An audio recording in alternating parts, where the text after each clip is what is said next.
Hi friends, ಎಲ್ಲರಿಗೂ ನಮಸ್ಕಾರ. Welcome back to my YouTube channel. ಇವತ್ತು ನಾನು ನಿಮಗೆ ಗೋಧಿಲಿ ಹೇಗೆ ಕಜ್ಜಾಯ ಮಾಡೋದು ಅಂತೇಳಿ ತೋರಿಸ್ಕೊಡ್ತಾ ಇದ್ದೀನಿ. ಇದು ಇನ್ಸ್ಟೆಂಟಾಗಿ ಮಾಡೋವಂಥ ಕಜ್ಜಾಯ. ಬನ್ನಿ ಅದಕ್ಕೆ ಏನೇನು ಪದಾರ್ಥ ಬೇಕು ಅಂತೇಳಿ ನೋಡೋಣ. ಗೋಧಿ ಹಿಟ್ಟು 2 ಬೌಲ್, ತೆಂಗಿನಕಾಯಿ, ಬೆಲ್ಲ 1 ಬೌಲ್, ಏಲಕ್ಕಿ 2, ಬಾಳೆಹಣ್ಣು ಅರ್ಧ, ಅಡುಗೆ ಎಣ್ಣೆ. ಫ್ರೆಂಡ್ಸ್, ನಾನು ಗೋಧಿ ಕಜ್ಜಾಯ ಮಾಡೋದಕ್ಕೆ 2 ಬೌಲಷ್ಟು ಗೋಧಿ ಹಿಟ್ಟನ್ನು ತೊಗೊತಾ ಇದ್ದೀನಿ. ಗೋಧಿ ಹಿಟ್ಟು ತೊಗೊಂಡ ನಂತರ ನಾನು ತೆಂಗಿನಕಾಯಿ ಚಿಕ್ಕ ಚಿಕ್ಕದಾಗಿ ಕಟ್ ಮಾಡಿ ಇಟ್ಕೊಂಡಿರೋ ಅಂಥದ್ದು 3/4 ಬೌಲ್ ತೊಗೊತಾ ಇದ್ದೀನಿ. ಬೇಕಂದರೆ ನೀವು ಸ್ವಲ್ಪ ಜಾಸ್ತಿನೇ ಹಾಕೋಬೋದು.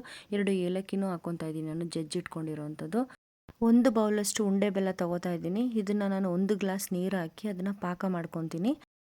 ಗೋಧಿ ಕಜ್ಜಾಯನ ನಾವು ಇನ್ಸ್ಟೆಂಟಾಗಿ ಮಾಡ್ಕೊಬೋದು. ಈವ್ನಿಂಗ್ ಸ್ನ್ಯಾಕ್ಸ್ ಆಗು ನಾವು ಮಾಡ್ಕೊಬೋದು. ಮಕ್ಕಳು ಇದನ್ನು ತುಂಬ ಇಷ್ಟಪಟ್ಟು ತಿಂತಾರೆ. ಜೊತೆಗೆ ಡಯಾಬಿಟಿಕ್ ಪೇಷಂಟ್ಸ್ ಕೂಡ ತಿನ್ಬೋದು, ಯಾಕೆಂದರೆ ಗೋಧಿಯಿಂದ ಮಾಡಿರೋ ಅಂಥದ್ದು. ನಾನಿಲ್ಲಿ ಶುಗರ್ ಯೂಸ್ ಮಾಡ್ತಾಯಿಲ್ಲ, ಅದರಿಂದ ಬೆಲ್ಲದ ಪಾಕನ ನಾನೀಗ ಸ್ಟೇನರ್ ಮಾಡ್ಕೊತಾ ಇದ್ದೀನಿ. ಸ್ಟೇನರ್ ಮಾಡ್ಕೊಂಡ ನಂತರ ನಾನು ಕಜ್ಜಾಯ ಹಿಟ್ಟನ್ನ ರೆಡಿ ಮಾಡ್ಕೊಳ್ಳೋದಕ್ಕೆ ಅರ್ಧ ಪಚ್ಚಬಾಳೆನ ಹಾಕ್ಕೊಂಡು ನೋಡಿ 1 ಗ್ಲಾಸಷ್ಟು ಪಾಕ ತೆಗೆದು ಇಟ್ಕೊಂಡಿದ್ನಲ್ಲ ಬೆಲ್ಲದಲ್ಲಿ, ಅದನ್ನು ನಾನು ಹಾಕ್ಕೊಂಡು ಸ್ವಲ್ಪ ಸ್ವಲ್ಪ ಹಾಗೆ ಮಿಕ್ಸ್ ಮಾಡ್ಕೊತೀನಿ.